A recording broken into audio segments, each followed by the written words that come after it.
Hello and welcome to Projector, and on this installment, Keanu Reeves cuts through a swath of yet more bad guys in the third chapter of the John Wick saga, Parabellum. With the bounty on his head rising to $14 million and declared excommunicado by the High Table, John Wick, played by Keanu Reeves, finds himself having to fight his way through every assassin in New York who wants a piece of him. John desperately calls upon old favours from his past, including with the director, played by Anjelica Huston, to grant him passage to Casablanca, and then Sophia, played by Halle, who runs the local Continental, to help find a High Table member who could resolve his situation. Meanwhile, the High Table sends an adjudicator, played by Asia Kate Dern, to punish those that aided John, but Winston, played by Ian McShane, will not give up control of the Continental without a fight. Keanu Reeves is one of the great action stars of our time. If you look over his filmography, you'll see classics like Point Break, Speed, and the Matrix trilogy, and of course most recently, the John Wick series. Now, I was a really big fan of the first John Wick. I think it's a really good example of very stripped back, efficient filmmaking that's also very slick and very stylish at the same time. It uses the basic premise of, you killed my dog, prepare to die, and basically uses that as the propulsion for a succession of astonishing action sequences. That's always been the main draw of these movies, in large part because they're helmed by stuntman turned director Chad Stahelski, who actually was Keanu's stunt double on the Matrix trilogy, and I think that him and Reeves go into each installment basically trying to top what they did in the last movie. Now, I didn't see Chapter 2 until very recently, and by that I mean literally just before I set out to the cinema to see Chapter 3. I finished Chapter 2 and immediately went to see Chapter 3, which is probably the best way of doing it, in fact, considering that it starts fairly shortly after the first film and concludes just before the third film begins. Now, a lot of what that second film did was essentially build upon what was already established in the first film in terms of its world building, especially that of the Continental, this underground hotel for criminals and assassins, and the code of honour within this society. There's a lot of time spent on it in that, and I do think that because of it, it loses some of the charm of the first film. The action sequences are almost on par with the first movie. They're a little bit downward, but there's still some great moments. There's a great kill involving a pencil. The efficiency of the first film has sort of been lost over the sequels, but nevertheless, the question is, does this newest entry maintain the quality that the first two films have managed to establish? And the answer is, yeah. I'm thinking he's back. This third installment starts out in phenomenal fashion. It begins like it's blasted out of a cannon. It wastes no time whatsoever in picking up from the hook of Chapter 2, and the first stretch of this movie, which I'd estimate about 20 to 30 minutes of the running time, are just a propulsive, full-on assault. John Wick, at the beginning of this movie, is racing to beat the clock. He has got 1 hour before he's declared excommunicado, and then every assassin in the city is waiting to pounce upon him. So he has to go to all the places that he needs to try and find some way of escaping. All the while, you can feel all the eyes watching him. It feels like everyone in New York is about to kill him, and the tension just keeps building and building and building until the clock strikes, and then the action begins. And oh boy, have they outdone themselves here. The first action sequence brings a new meaning to the term breaking the spine of a book, and then from there, the movie just keeps piling them on, one after another, just a succession of increasingly crazy, outrageous, and very inventive action beats, with no room for breath whatsoever. You're just thrown from one after the other. So you think that John Wick riding around on a horse, shooting at people on motorbikes is madness? Well, just check out the next sequence in an antique shop, which might actually be the high point of the movie, where they're essentially smashing the glass, pulling out the antique weaponry, and especially the knives. There are tens of knives being thrown around at each other in this sequence, and it gets to a point where it becomes absolutely absurd, like this incredibly violent Looney Tune. And that sequence introduces something that's actually quite welcome in this series. There's already an undercurrent of dark humour where the action sequences are kind of flirting with the ridiculous, but by this entry, they're very much acknowledging it in the same way that, say, the Fast and the Furious's later entries are kind of doing that. So they are playing very over the top in this sequence, but man, does it not make it any less painful to see someone get stabbed in the eye very slowly, or them just comically just ripping knives out of each other and just throwing them towards each other. It is really excessive and over the top, and the movie just keeps going and going with this energy, which is just unbelievable in action terms. Just one of these sequences would be considered a climax in any other movie. John Wick essentially gives you them as the starter dishes. So while it's undeniably fun to see John Wick running the gauntlet, there does have to be a little bit more of a plot than simply John Wick fighting assassins, even though I could have easily watched a whole movie of that. So the movie inevitably starts to lose some momentum, but even at this point, I was still very much engaged with the film. The adrenaline was still pumping from the early going, and also, this is where Anjelica Huston's director comes in. And Anjelica Huston is always great to see, even if she's got a relatively limited amount of screen time here, but nevertheless, she plays a key figure in John Wick's past. There's a lot of hints of his origin and how he came to be, especially in this segment of the movie. Those scenes between Reeves and Huston, I think, are really well played together. Where the movie starts to lose steam a little bit is going into the second act. I think that shift in location to Casablanca hurts the movie. It loses a lot of its early energy just simply because of that. It also calls attention to the fact that it's essentially replicating a beat from the second movie. In the second film, much of that film's middle act was taking place in Rome. He was visiting the local version of the Continental there, and he does the same thing here. He visits the local version of the Casablancan Continental, and it just calls attention to the fact that there's only so many stories that you can tell with this particular setup. And by this third movie, it is perhaps maybe getting to the point where the filmmakers are starting to exhaust all the storytelling possibilities and starting to get just that little bit repetitive with their structures, despite the fact that the locale is very scenic, but it doesn't disguise that there isn't very much going on here. The middle portion of the movie is essentially John Wick going from conversation with shadowy, mysterious figure from the past over and over again. It's basically a succession of very similar dialogue scenes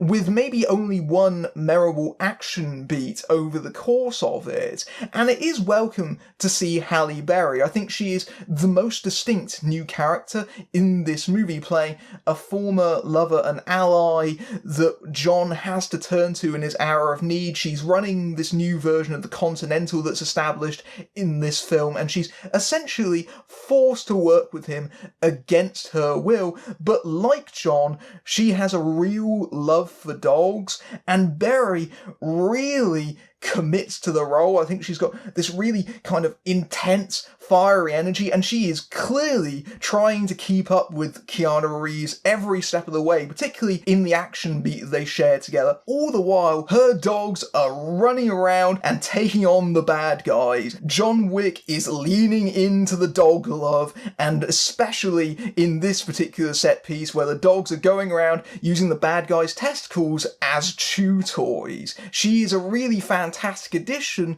but she's only in this middle section of the movie, which I found unfortunate because I actually would have liked her to stick around. She shows so much promise as a character that I hope in the future they actually use her for the basis of a spin-off. There's definitely hints that they could work upon, and there's this angle with her daughter that apparently John helped her with in the past. So if they wanted to go in that direction, they've clearly sown the seeds for it. Also not helping this stretch of the movie is that ultimately, in the grand scheme of things, it is largely rendered redundant by later portions of the film, because John goes to a lot of toil, a lot of struggle, and a lot of personal sacrifice to get to where he is at the end of this portion of the movie, and then the next act almost immediately reverses it, which is really unfortunate. It essentially makes this portion of the film feel like a very long detour, which is essentially what it is. Apparently, Keanu Reeves had a dream that he saw John Wick walking through the Saharan desert, and that's exactly what happens in this movie. They essentially wrote the script around that moment, and it looks fantastic. Let it not be said that everything in this movie looks gorgeous, but it also doesn't feel like it really has a place in the rest of it. And in general, I think that John Wick as a series works best in New York. There's something about that environment that just feels like its natural habitat, and when you take it out of that place, it just doesn't feel right somehow. There's something missing, and there's definitely a sense of that in this middle portion. And whilst John is on his travels, the film cuts back to New York intermittently over the course of this stretch to further expand upon its world building, which admittedly left me a little bit cold. I think the setup in the first movie, The Continental, that this world of assassins has its own rules, its own code of ethics, is really interesting when it's in the background, but these sequels try to push it to the forefront where I think it's much less fascinating, especially the conflict between Winston and the Adjudicator. She is a representative at the high table, the ruling class of hitmen who are seeking justice for what John did at the end of the previous movie where he assassinated one of their members in the grounds of the Continental. But she's not very interesting as a character. She's not particularly threatening or intimidating. She's just a cipher. She's a manifestation of the series' mythology made flesh. And that's about it. Essentially just going around to each of the bosses that abetted John in the previous film and extolling cruel punishment on them. I think I have not heard the word fealty so many times in my life as I have in this film. Now, I did like that Ian McShane got an expanded role here, definitely playing again with a wry smile, but Laurence Fishburne is definitely wasted. He's brought back for only a handful of scenes, and he's chewing the scenery completely, but very underutilised. Although I did like that Jason Mantzoukas is now amongst his number. Tick-tock, Mr. Wick. But yes, a lot of this movie is essentially building up to war with the high table. That's what the subtitle refers to. Parabellum is Latin for prepare for war. That's exactly what Winston is going to do to maintain control of the Continental. Unfortunately, I think the film finds all the coins and markers and everything else about this world so much more riveting than we do as an audience. No one goes to see a John Wick movie strictly for the plot. I understand that. Where my issue is when it starts getting in the way, and I think it does end up getting a little bit muddled after a certain point. That's where it starts becoming a problem. Luckily, things kick back up a notch in time for the third act, and the final section of the movie, like the first, just keeps stacking action on top of each other, each more amazing than the last. And that's a big reason why we go to see these movies. In an age of CGI superheroes or action films featuring over-the-hill actors that can't do the fights or the stunts, John Wick is refreshing. The action sequences are graceful and have a lot of finesse to them, but also feature incredibly brutal, bone-crushing moments. Horrendous things happen to the human body over the course of this movie, but nevertheless, there is a clarity to the choreography, almost like a musical number. And that's a lot of care and attention that has clearly been paid by the filmmakers that usually isn't afforded to other action movies, and it helps that Keanu Reeves is up there with the best of them. He is really engaged in the action. He pushes himself to the limits every time. He may be 50, but boy, he is not slowing down at all. And a big chunk of this is the series' commitment to filming its action in continuous shots, which not only helps with the geometry, but also sells the pain. So when Keanu Reeves gets picked up and slammed through about 5 different glass cabinets in succession, the camera just keeps on rolling, and it looks like it bloody hurt, because it probably did. There's no faking that, and Reeves is one of the big reasons these films work as well as they do. Not just because of his commitment to the action, but I think they work towards his strengths as a performer, because their minimalism requires that he doesn't have a lot of dialogue. He sells it in his face. I think that he's actually a very expressive, empathetic performer. There's something vulnerable about him, despite playing an almost nigh unkillable hitman that cuts through loads and loads of bad guys, and yet he still seems really wounded, almost like the dogs that he takes care of. We really respond to that as an audience, and in terms of the stunts, man oh man, they really do impress. There's a motorcycle sequence that the filmmakers have claimed as their homage to a similar sequence in the recent film The Villainess, and the climax in the movie is a flip on the second film's climax, which was in a hall of mirrors. Here, it's in a hall of glass, which immediately puts you in the reference of Police Story, which was infamously named Glass Story because everyone was getting a pain in the glass because of it.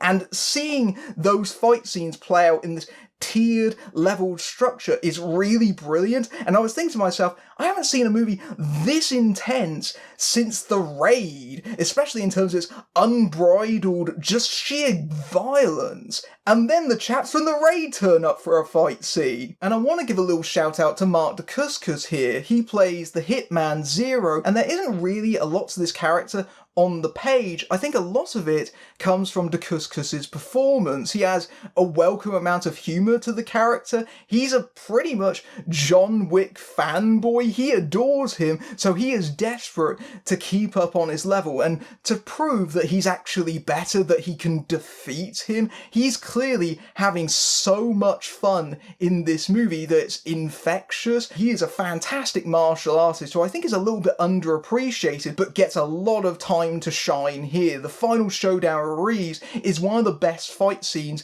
in the entire franchise, in large part because he's going up against a final villain who I think actually stands up as a credible threat for a change. I think that the John Wick films have had a little bit of a weakness in writing villains that actually seem like they could threaten or intimidate John Wick in any way. Dacascos very much steps up to the plate here. Parabellum isn't the best John Wick movie. I'd still argue that's the first one because of its cleanness of purpose, but it's still a damn good time. It's definitely well worth seeing with an audience who are all going to be wincing and cheering alongside you.